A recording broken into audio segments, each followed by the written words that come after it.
Hai semuanya, balik sama Arik. Selamat datang di bagian pertama series book review. Nah, pada series book review ini aku akan melakukan review buku yang menurutku cukup menarik ya. Dan buku yang akan ku review itu tidak hanya buku terkait programming, tapi aku akan review buku dengan berbagai macam topik, mulai dari finance, bisnis, sampai ke buku self-development. Nah, pada bagian pertama series book review ini, aku akan mereview salah satu buku terbaik yang pernah aku baca. Bukunya ini tentang bisnis ya, sebenarnya ya, tentang startup.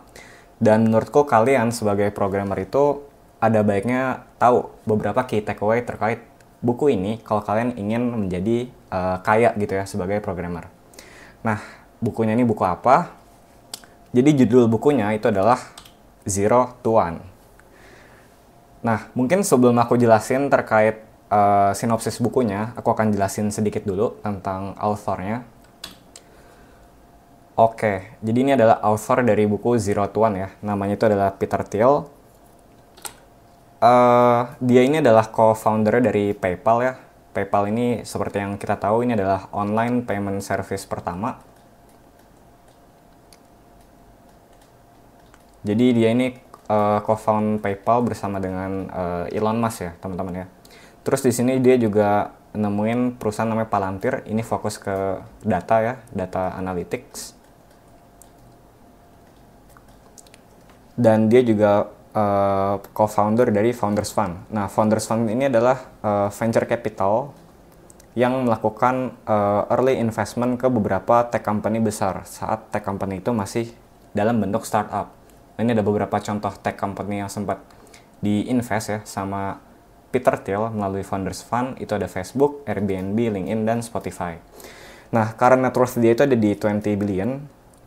Jadi ini orang bilioner beneran ya teman-teman ya. Dan dia itu sempat masuk juga ke list top 100 Forbes real-time billionaire list ya. Jadi bisa dibilang author dari buku ini itu salah satu orang terkaya di dunia ya. Dia masuk top 100 orang terkaya. Nah, jadi kalau teman-teman lihat sedikit ya, Zero to One, sebenarnya buku ini tuh ngejelasin tentang apa sih? Buku ini tuh ngejelasin tentang startup dan gimana caranya kita untuk ngepredik future trend. Kenapa menurutku buku ini penting buat kalian ya sebagai programmer? Karena di buku ini tuh akan dikenalkan gimana caranya kalian berinovasi sebagai seorang programmer dan seorang startup founder. Terus dijelasin juga tentang bagaimana kalian tuh bikin bisnis yang saking bagusnya bisnis tersebut dapat memonopoli suatu market share. Terus di sini juga dijelasin tentang konsep economic bubble. Jadi economic bubble itu menurutku konsep yang cukup penting ya sebagai kita IT, karena kebanyakan IT itu sifatnya itu bubble ya, dan mungkin akan ku jelasin di bagian itu. Oke, langsung aja kita lanjut ke sinopsis bukunya. Nah, ini adalah sinopsisnya. The next Bill Gates itu nggak akan bangun operating system, the next Larry Page itu nggak akan bangun search engine lagi, dan the next Mark Zuckerberg nggak akan create social network. If you are copying this guy, you aren't learning from them. Seperti yang teman tahu di sini, ketika masing-masing dari mereka itu menemukan operating system, search engine, dan social network, mereka melakukan suatu inovasi yang luar biasa. Saking luar biasanya itu bahkan sampai tidak ada kompetitor ya, atau orang lain yang bisa menyaingi bisnis mereka. Doing what we already know takes the word from one to n, adding more of something familiar. But every time we create something new, we go from zero to one. Jadi maksud Zero to One di buku ini itu adalah tentang bagaimana caranya kita membangun suatu perusahaan gitu ya, atau startup yang bisa nge-create new things. Nah, Peter Thiel ini percaya bahwa setiap perusahaan di Amerika itu akan gagal kecuali mereka berfokus pada creating new things. Jadi fokus ke inovasi. Today best practice lead to dead ends and the best path are new and untried. Jadi kalau kita sebagai suatu company itu cuma ngikutin best practice, itu akan mengantarkan kita ke jalan buntu. Justru jalan terbaik itu adalah jalan yang sifatnya itu baru dan belum pernah dicoba sebelumnya. Nah, ini ada contoh Tesla dan Airbnb itu tidak mengikuti best practice yang digunakan oleh industri otomotif dan perhotelan tradisional saat itu. Nah, maksudnya gimana sih? Contoh kayak Tesla ya. Tesla ini melakukan inovasi di EV. Dia salah satu pionir ya di electric vehicle. Nah, best practice industri otomotif saat itu adalah mengurangi manufacturing cost, ya kan? Jadi kalau kita mikirin best practice tanpa inovasi, jadi yang harusnya dilakukan itu adalah kita nurunin manufacturing cost, kita juga bikin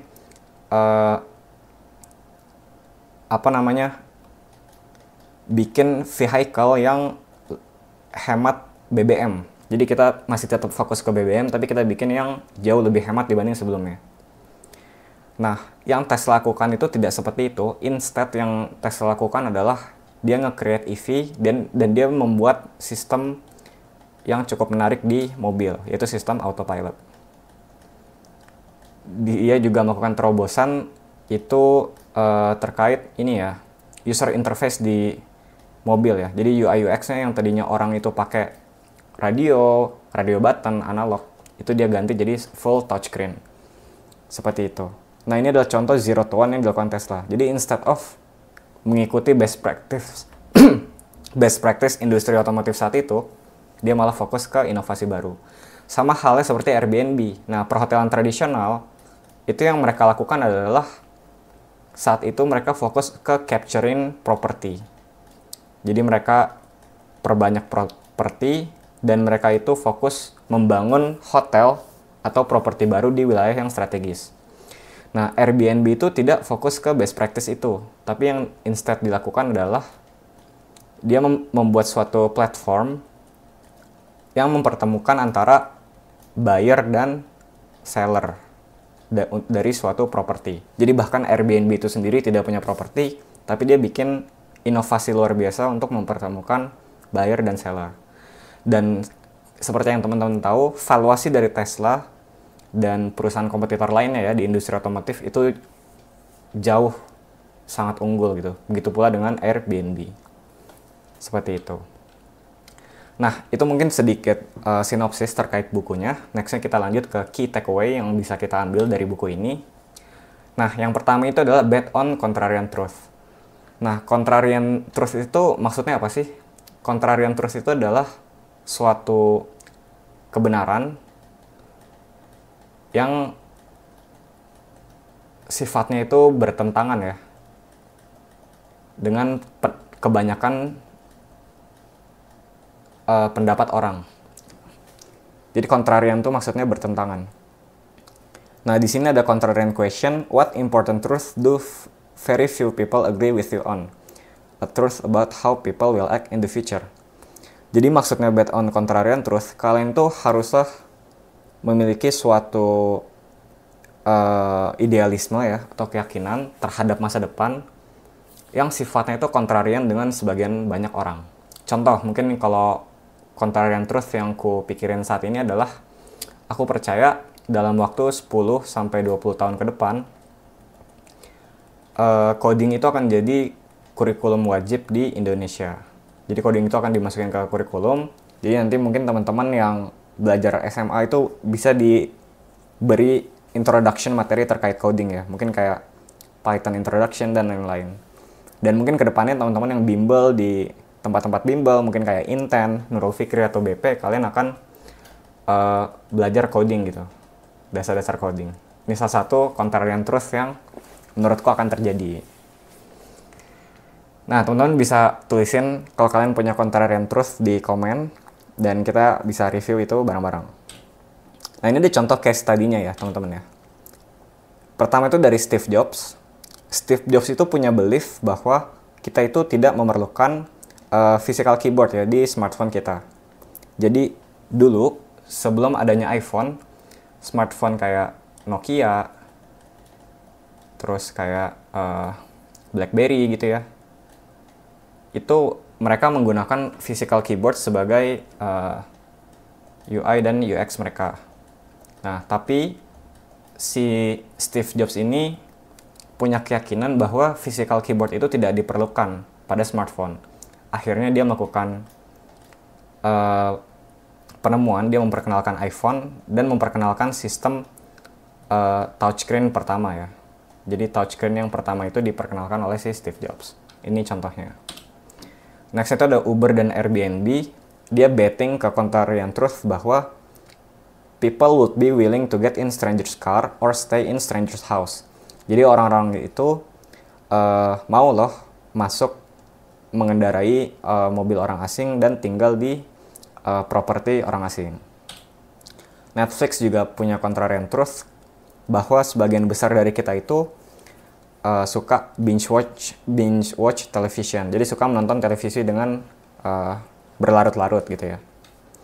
Nah, kenapa sih betting contrarian truth itu adalah hal yang penting? Kenapa nggak kita lakuin apa yang udah ada aja di masa kini? Kenapa kita harus memikirkan masa depan dan kita bertaruh besar gitu di situ? Nah, ini dijelaskan ya, kenapa mempertaruhkan bisnis pada contrarian truth itu penting.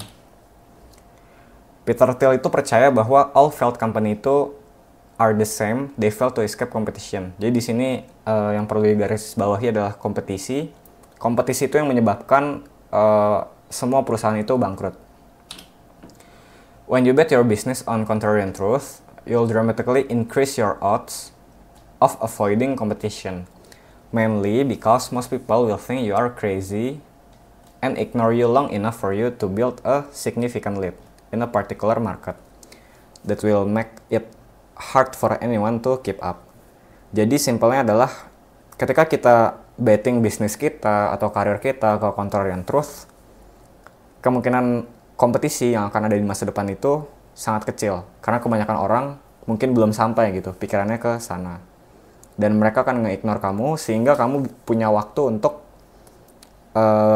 bangun significant lead ya di particular market yang akan bikin orang itu susah untuk keep up. Tapi make sure contrarian truth yang kalian bangun itu punya timing yang tepat. Nah, ini ada contoh contrarian truth yang wrong timing, yaitu ada Green Tech Revolution. Teman-teman tahu ya, kalau 2005-2009 itu UN ada ngeluarin protokol Kyoto. Ini protokol untuk yang menyatakan bahwa renewable energy itu jauh lebih sustain dibandingkan fossil fuel ya, dan seperti minyak dan batu bara gitu ya. Tapi sayangnya saat itu eksekusinya kurang baik karena teknologinya itu belum memadai. Jadi kayak solar panel itu harganya masih sangat mahal di kala itu ya. Jadi kalau kita ngomongin contrarian truth di masa depan, teman-teman perlu make sure bahwa sudah ada teknologi yang mendukung itu dan timingnya itu tidak terlalu jauh lah ya ke masa depan gitu. Jadi in the near future fokusnya. Nah, di sini juga dibilang bahwa kalau kita betting ke contrarian truth, kita akan nge-outwork kompetitor kita karena kita bisa curi start lebih dulu dan kita bisa bikin significant lead di market tertentu. Nah, ini aku kasih contoh study case ya terkait contrarian truth. Kita flashback kembali ke tahun 1994 dan di sini kita lihat bagaimana sih situasi kehidupan di tahun 94 ya. Nah, ini ada contoh news anchor ya di Indonesia. Jadi 3 gambar yang paling atas ini itu dari Indonesia. Ya, teman-teman bisa lihat ya, teknologinya itu masih sangat-sangat jadul. TV di belakang ini masih TV tabung. Terus ini ada presiden kita saat itu ya, Bapak Soeharto. Dan ini adalah situasi Jakarta di tahun 1994. Mobil-mobilnya pun masih belum ada mobil modern kayak kita ya, masih jauh teknologinya. Yang di bawah ini adalah situasi di New York ya, tahun 1994. Ya sama ya, kurang lebih ya, teknologi mobilnya masih jadul dan saat itu fokus orang-orang tuh masih di engineering mungkin ya. Nah, di sini ada data terkait highest paying jobs di tahun 94. Itu ada, pertama itu ada mining, kedua itu ada finance, insurance, dan real estate. Yang ketiga itu ada engineering, dan ada petroleum industry. Di sini teman-teman bisa perhatikan bahwa tahun 1994 IT itu belum menjadi suatu hal yang diminati banyak orang. Karena IT itu sifatnya masih sangat-sangat baru, dan kebanyakan orang itu kalau mau cari kerja pasti mikirnya ke mining, finance, dan engineering. Engineeringnya mungkin lebih ke teknik sipil dan teknik perminyakan gitu ya, petroleum. Nah, kenapa sih tahun 1994 ini adalah tahun yang penting ya? Karena di sini aku mau ngasih sedikit study case ya tentang betting ke contrarian truth. Jadi teman-teman bisa bayangin ya suasana di tahun 1994, dan kita lanjut ke kasusnya. Nah, ini adalah alasan ya kenapa tahun 1994 ini menjadi tahun yang penting. Tepat di tahun tersebut, jadi ada orang ya dari New Mexico.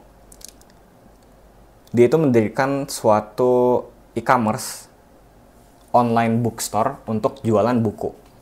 Nah, orang ini tuh punya keyakinan yang kuat bahwa internet usage itu memiliki growth secara eksponensial. Jadi, ada statistik yang menunjukkan bahwa pengguna web browser itu meningkat 2.300% per tahun.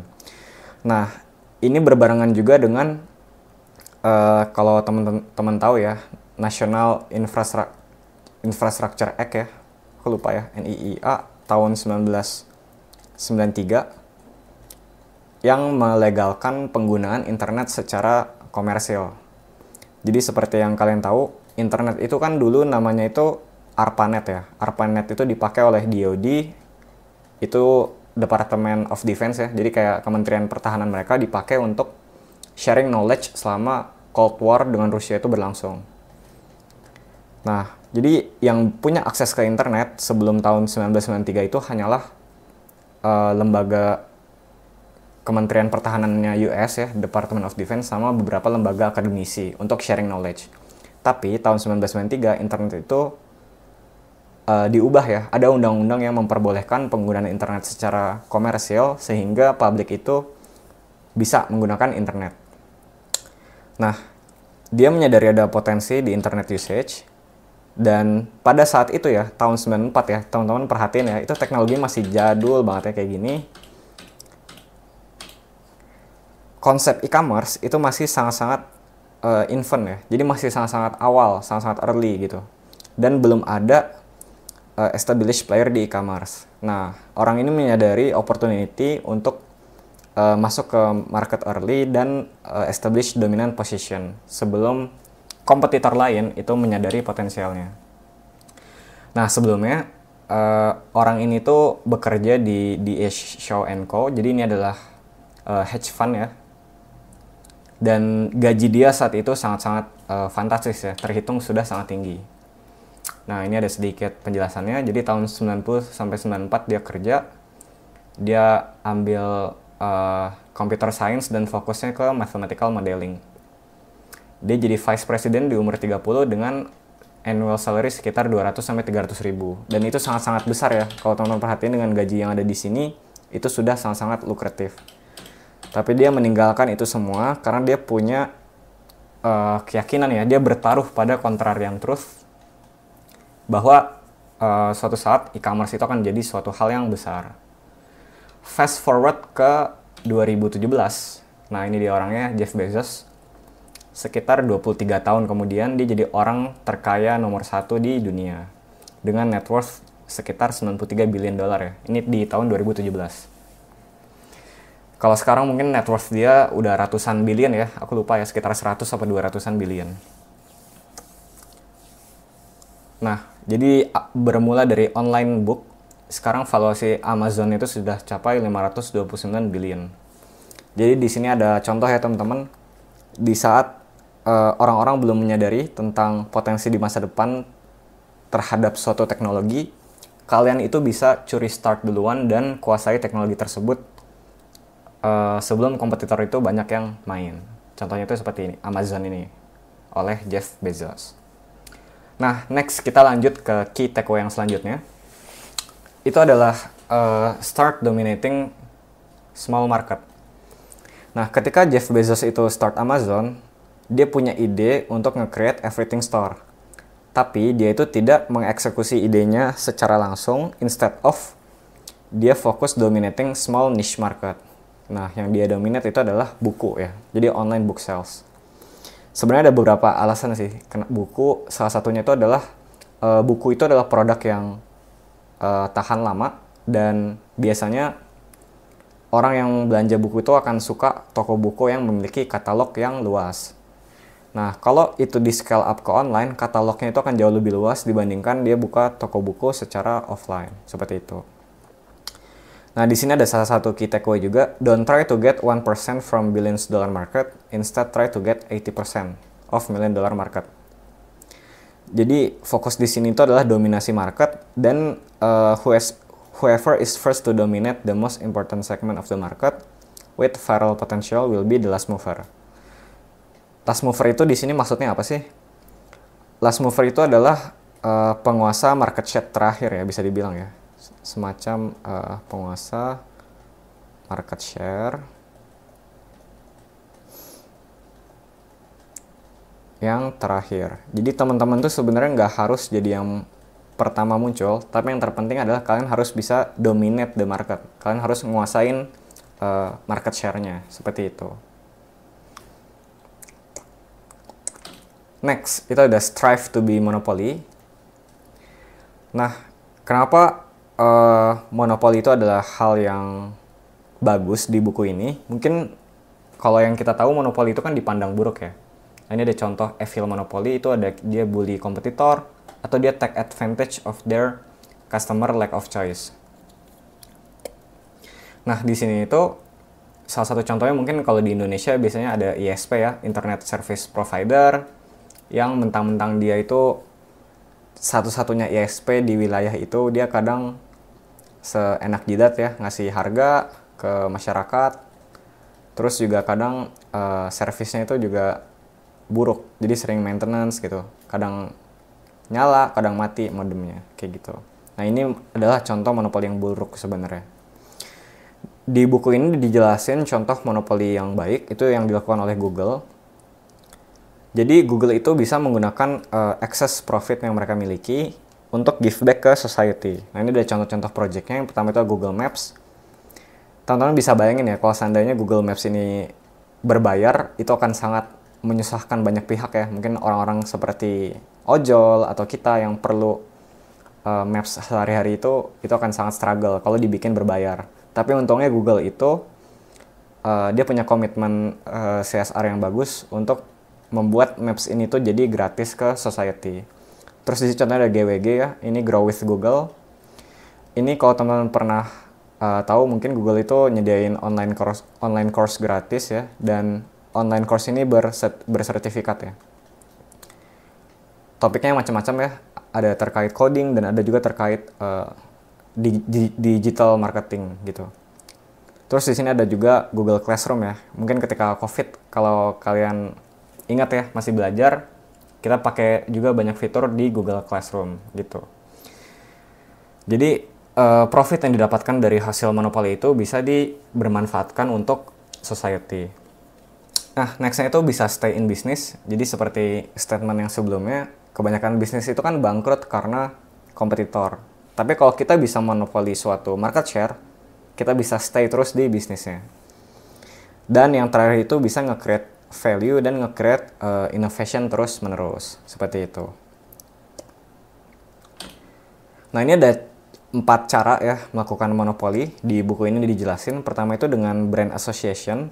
Jadi kita jadi yang pertama and only brand people consider in market. Contoh itu ada Apple ya.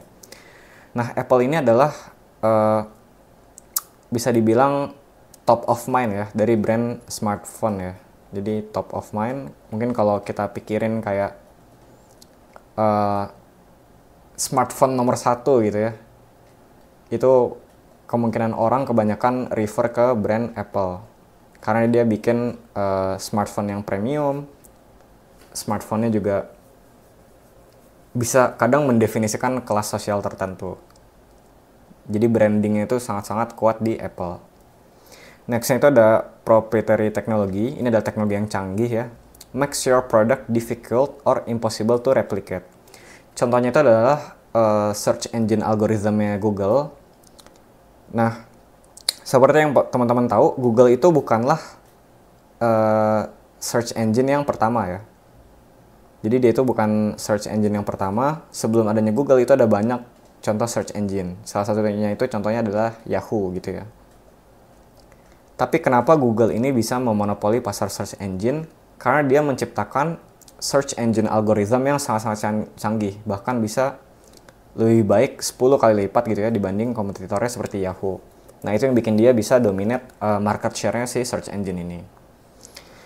Next-nya itu adalah network effect. Semakin banyak orang yang pakai, semakin kecil kemungkinannya orang itu akan ganti suatu produk. Nah contohnya di sosial media ya, case-nya itu ada Facebook dan Instagram. Kalau teman-teman perhatiin, sebenarnya semakin setelah kemunculan Facebook dan Instagram itu banyak muncul sosmed yang baru ya. Banyak sosmed baru, dan sosmed baru ini itu tentu saja memiliki UI UX yang lebih baik gitu ya. Jadi UI UX-nya lebih bagus dibandingkan Facebook dan Instagram. Tapi pertanyaannya adalah kenapa orang-orang tetap pakai Facebook dan Instagram gitu instead of beralih ke sosmed baru yang punya fitur lebih canggih? Jawabannya adalah karena network effect. Karena teman-teman mereka itu ada di Facebook dan Instagram, keluarga mereka pakainya Facebook dan Instagram, dan teman-teman kerja mereka juga mungkin pakainya Facebook dan Instagram. Jadi kemungkinan orang untuk switch itu akan sulit gitu, karena sudah banyak network yang tercreate di situ. Itu contoh network effect. Terus next ini ada economies of scale. Ketika suatu bisnis itu tumbuh besar, fixed cost untuk nge-create atau distribute produk itu semakin kecil. Contoh itu Amazon ya. Amazon ini kan perusahaan yang sangat-sangat besar. Jadi dia punya kerjasama dengan distributor. Mungkin ini case-nya lebih relate kalau teman-teman tinggal di US gitu ya. Misalkan kalian beli barang gitu ya, misalkan beli sofa. Nah, biaya ongkir ketika kalian beli sofa di Amazon sama di local furniture gitu ya, itu cenderung cost-nya itu lebih murah Amazon. Cost.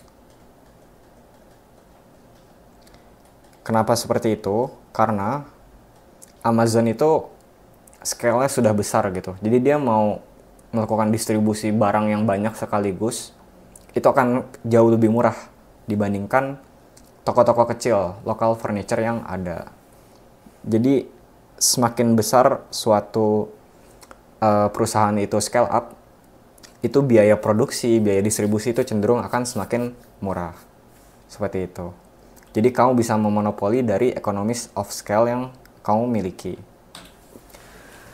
Nah, next ini ada sedikit fun fact ya terkait behavior dari non-monopolis dan monopolis. Jadi apa sih fun fact-nya?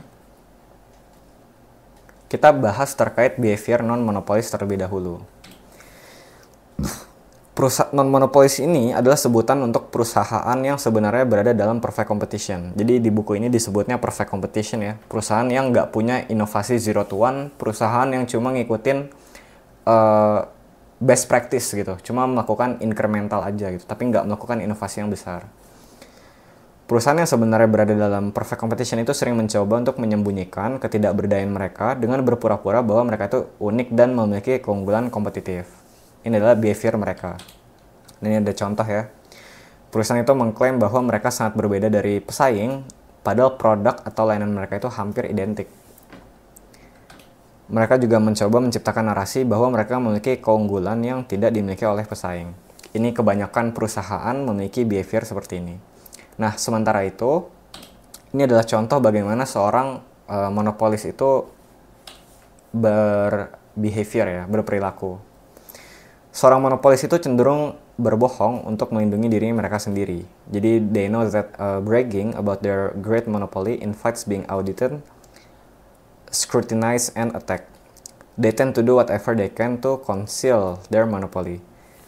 Jadi mereka itu sadar kalau mereka itu membangga-banggakan diri seperti ini, menunjukkan keunggulan mereka, akan banyak pihak ya, baik itu dari publik, dari kompetitor, atau bahkan dari negara, yang menyerang mereka. Jadi mereka cenderung untuk melakukan apapun untuk menyembunyikan sifat monopoli mereka. Nah, ini ada contoh case-nya. Google itu pernah kena antitrust lawsuit ya. Jadi antitrust itu adalah monopoli ya. Undang-undang anti monopoli. Jadi sempat ada lawsuit yang dilempar ke Google terkait perilaku monopoli. Dan yang melemparnya itu adalah DOJ, jadi Department of Justice. Jadi ada kementerian di Amerika yang menuntut Google untuk stop melakukan monopoli. Nah, apa yang mereka lakukan? Monopoli yang dituntut ini di search engine dan di online advertising. Nah, Google itu mengklaim bahwa mereka hanyalah pemain kecil di pasar iklan yang lebih besar, padahal mereka mendominasi pasar search engine dan online advertising. Jadi, instead of membangga-banggakan diri, mereka justru nge-highlight kompetitor mereka dan membangga-banggakan kompetitor mereka. Nah, di sini teman-teman bisa cek ya linknya nih tentang respon lawsuit Google terhadap DOJ pada tahun 2023. Ini kita bisa cek ya linknya. Nah, ini headline-nya adalah DOJ lawsuit ignore the enormous competition in the online advertising industry. Jadi mereka merasa lawsuit yang dikeluarkan oleh DOJ itu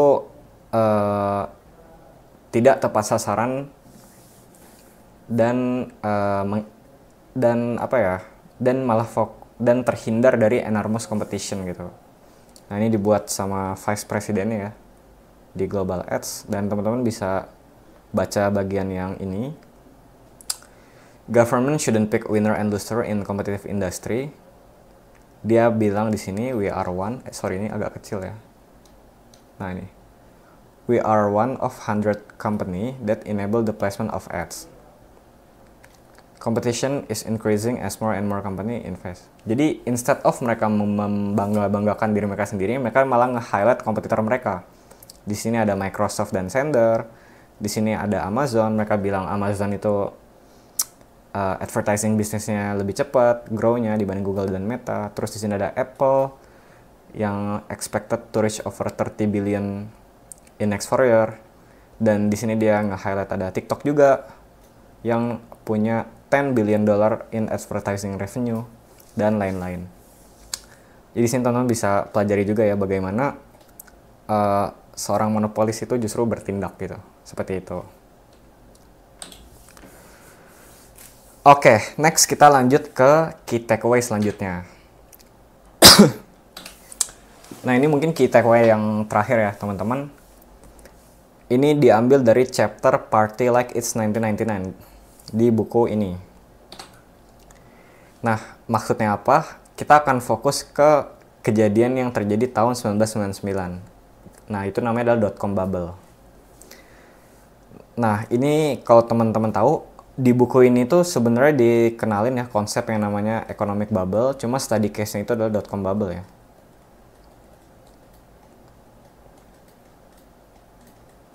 Nah, dot-com bubble ini apa? Dot-com bubble itu adalah fenomena bubble pasar saham US ya. Jadi US stock yang terjadi pada akhir tahun 1990-an hingga awal tahun 2000. Gelembung bubble ini disebabkan oleh spekulasi pada perusahaan berbasis internet. Jadi seperti yang teman-teman tahu, economic bubble itu adalah kondisi di mana harga aset ya, suatu instrumen keuangan itu melonjak tinggi sekali gitu. Saking tingginya itu harganya jadi tidak realistis dalam waktu yang singkat ya. Jadi melonjak tinggi dalam waktu yang singkat. Nah, disebut .com karena semua perusahaan saat itu ya yang menambahkan .com ke nama mereka, contohnya kayak blablabla.com, amazon.com, itu valuasinya itu naik gila-gilaan gitu. Makanya disebutnya .com bubble. Contohnya kayak amazon.com, yahoo.com, dan lain-lain. Nah, apa sih pemicunya? Jadi salah satu pemicu terjadinya .com bubble itu adalah regulasi terkait penggunaan internet secara komersil ya. Nah, ini ada penjelasannya berdasarkan Acceptable Use Policy dan National Information Infrastructure Act, dan munculnya browser yang user friendly, dulu namanya Mosaic Browser pada tahun 93. Jadi dulu sebelum adanya undang-undang terkait internet komersil, internet itu hanya dipakai oleh perusahaan tertentu ya, seperti Department of Defense. Dan belum ada browser yang user friendly. Jadi saat itu akses ke internet itu pakai CLI. Jadi kayak akses SSH ke server. Nah, ketika muncul browser yang user friendly, publik akhirnya mulai menggunakan internet. Nah, ini ada kondisi. Nah, mungkin sebelum lanjut aku jelasin sedikit juga kenapa economic bubble itu hal yang penting ya buat kalian sebagai programmer, karena kalau kalian bisa mengantisipasi bubble selanjutnya di teknologi, itu ada kemungkinan kalian bisa menjadi kaya. Karena kebanyakan milioner di tech itu lahir karena bubble tersebut. Seperti itu. Nah, ini ada contohnya ya. Ini ada kondisi pada .com bubble. Netscape itu rilis navigator browser di tahun 94. Nah, adopsi browser ini itu sangat-sangat signifikan ya meningkatnya. Itu starting dari 20% ya sampai ke 80% in less than 12 months. Jadi Netscape ini bisa menguasai market share browser dari 20% ke 80% dalam waktu kurang dari setahun. Kemudian Netscape itu IPO di tahun 95 dan harga sahamnya itu naik sekitar 6x ya ini ya, 6x sampai 7x per saham. Jadi ini benar-benar valuasinya sangat-sangat tinggi sekali dalam waktu 5 bulan ya. Jadi teman-teman bayangin itu betapa betapa tingginya grow perusahaan saat itu. Kemudian tahun 96 itu Yahoo itu public IPO dengan valuasi 848 juta. Kemudian Amazon itu IPO juga di tahun 97 dengan valuasi 438. Nah, di tahun 98-nya setiap perusahaannya Yahoo dan Amazon itu market cap-nya naik 4 kali lipat. Jadi valuasinya itu benar-benar sangat-sangat signifikan kenaikannya. Nah, ini adalah kondisi pada peak.com bubble, jadi pada puncaknya. Teman-teman, kalau teman-teman tahu, bull run itu kan biasanya ada puncaknya gitu ya. Misalnya bull run di saham atau bull run di kripto itu ada puncaknya. Istilah itu sebutannya mania. Ini .com mania. Ini aku kasih gambaran sedikit ya. Ini kondisi yang terjadi pada tahun 1990 sampai 2000 di US. Setiap minggunya itu ada startup baru ya yang bermunculan dan mereka mengadakan lavish launch party. Jadi pesta launching produk baru gitu ya yang sangat-sangat mewah gitu. Paper Millionaire itu rack up $1,000 dinar bills and try to pay with share of their startup stocks. Jadi Paper Millionaire adalah sebutan untuk founder startup yang kekayaannya itu naik signifikan gitu dari valuasi sahamnya gitu. Jadi karena stock valuation, jadi disebutnya Paper Millionaire. Ya, mereka datang ke fancy dinner dan mereka mencoba untuk menjadikan startup stoknya itu sebagai suatu jaminan gitu. Nah, banyak orang yang keluar dari well paying jobs mereka untuk gabung ke startup atau membangun suatu startup. Dan semuanya itu akan terlihat rasional bahwa menambahkan .com ya ke nama perusahaan kamu itu bisa double your value overnight. Jadi kondisi ini tuh sebenarnya ya kalau aku perhatiin itu mirip banget seperti apa yang terjadi di Indonesia tahun 2019 gitu ya. Jadi di US itu sebenarnya udah terjadi di tahun 1990 ya sampai 2000. Di Indo itu mirip banget case-nya di 2019 ya ketika munculnya startup baru gitu kayak Gojek. Gojek itu di 2015 sebenarnya, cuma peak-nya itu sekitar 2019. Nah, ini teman-teman menarik ya. Aku punya beberapa cutting yang kerja di Gojek, itu mereka punya penghasilan yang sangat-sangat signifikan saat itu. Jadi kadang fresh grad itu gaji mereka itu untuk back-end engineer itu bisa sampai ke 18 juta. Dan bahkan biaya untuk intern itu di perusahaan kayak Trave, perusahaan kayak Gojek itu bisa 7-8 juta untuk internnya doang. Jadi itu sangat-sangat fantastis valuasinya. Nah, tapi valuasi seperti itu tidak bertahan lama dan ada masanya ketika bubble-nya itu pecah dan semua harganya itu terkoreksi ke bawah. Nah, ini adalah kondisi ketika bubble-nya itu pecah. Ratusan tech company itu bangkrut ya after bubble pops.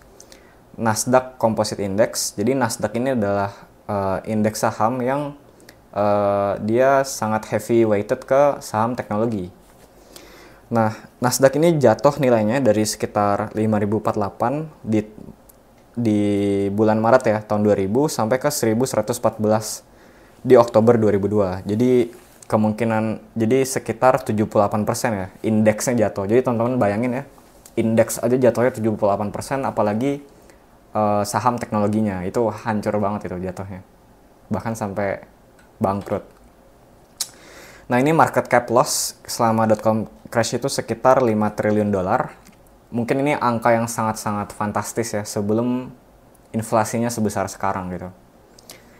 Nah, ini termasuk angka-angka yang loss di publicly traded technology and internet company. Jadi sebenarnya bubble itu baik ya kalau kita tahu kapan waktu yang tepat untuk masuk, tapi ketika bubble-nya sudah selesai, ada baiknya kita untuk stop dan keluar dari situ. Ini ada contohnya juga ya, perbandingan antara S&P dan Nasdaq. Nasdaq ini indeks yang tadi heavy ke teknologi. Kalau teman-teman perhatiin ya, selama periode .com bubble ini, Nasdaq itu outperform S&P dengan sangat-sangat tinggi. Kemudian ketika bubble-nya itu selesai, ini sebenarnya harusnya sampai 2002 ya, itu Nasdaq itu mengalami keanjlokan yang luar biasa.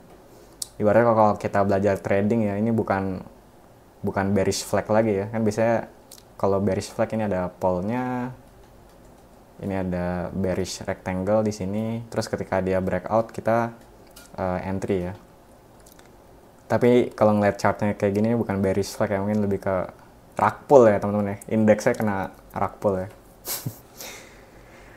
Nah, mungkin ini adalah key takeaway terakhir dari buku ini. Kita akan lanjut ke conclusion. Ini ada beberapa poin conclusion ya yang bisa kita ambil dari buku. Yang pertama itu adalah betting ke contrarian truth. Jadi kalau kalian punya suatu belief ya tentang masa depan yang kalian anggap itu worth it untuk di-pursue sekarang, kalian bisa pursue itu instead of kalian kerja di fokus untuk improving best practice. Kayak saya tanya tadi, mungkin Jeff Bezos itu tahun 1994 dia bangun Amazon gitu ya. Jadi tesis dia ada di e-commerce. Dan di tahun 2017 dia jadi richest man gitu ya, nomor 1 berdasarkan Forbes. Nah, nextnya sekarang ini adalah tahun 2025. Nah, kalian bisa prediksi nih kira-kira kedepannya apa yang mungkin akan 20 tahun ke depan gitu ya, atau mungkin 30 tahun ke depan itu punya potensi besar.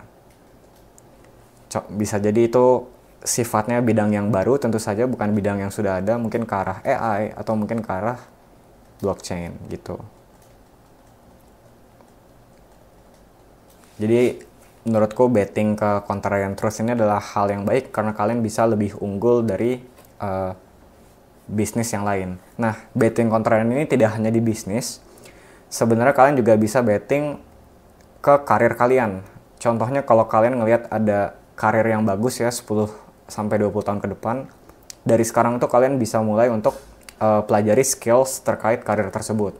Misalkan kalian ngelihat AI engineer itu adalah karir yang bagus, kalian bisa cicil nih belajar AI engineer dari sekarang untuk bangun significant lead dibandingkan talent lain gitu, seperti itu. Jadi bisa berlaku di karir juga. Nah, kesimpulan yang kedua itu mulailah untuk dominating small market. Di sini kuncinya adalah dominating. Jadi instead of kita fokus ke 1% ya dari market yang besar gitu ya, misalnya marketnya besar yang 1 billion, kita lebih baik fokus dominasi market share-nya. Jadi nggak apa-apa kita marketnya kecil, tapi kita bisa makan 80%-nya gitu. Kan kayak gini ya, 1M. Nah, lebih baik yang bawah ini. Karena yang terpenting itu bukan besaran market share-nya, tapi yang terpenting adalah kalian harus bisa jadi last mover ya. Kalian harus bisa menguasai market share-nya, seperti itu. Next ini ada strive to be monopoly. Jadi hindarilah perfect competition. Hindari melakukan incremental movement ke apa yang sudah ada, mengikuti best practice seperti itu. Tapi fokuslah untuk menjadi seorang monopolis. Nah, monopoli ini bisa kalian ciptakan dari yang namanya inovasi. Seperti itu. Dengan nge-creating sesuatu yang sifatnya zero to one. Nah, terus insight terakhir itu ada terkait economic bubble. Jadi sektor teknologi itu sektor yang sangat-sangat bergantung ke yang namanya bubble. Bubble ini akan menciptakan banyak orang kaya baru. Dan kalau kalian salah mengartikan bubble, kalian justru malah bisa jatuh miskin. Jadi kalian harus bisa tahu gimana caranya predict the next bubble ya. Kira-kira adanya di sektor apa? Apakah sektor AI, perusahaan AI itu bisa bubble, atau sektor lain di IT? Bisa jadi cyber security, bisa jadi blockchain ya, macam-macam. Dan yang terpenting punya kemampuan untuk predict the next bubble. Oke, mungkin itu dulu kesimpulan dari aku terkait review buku ini. Thank you banget teman-teman yang udah nonton sampai akhir. Semoga ilmu ini bisa bermanfaat bagi kalian dan bisa ngasih sedikit insight baru ya ke kalian. Itu aja dari aku, sampai ketemu di video selanjutnya. Bye-bye.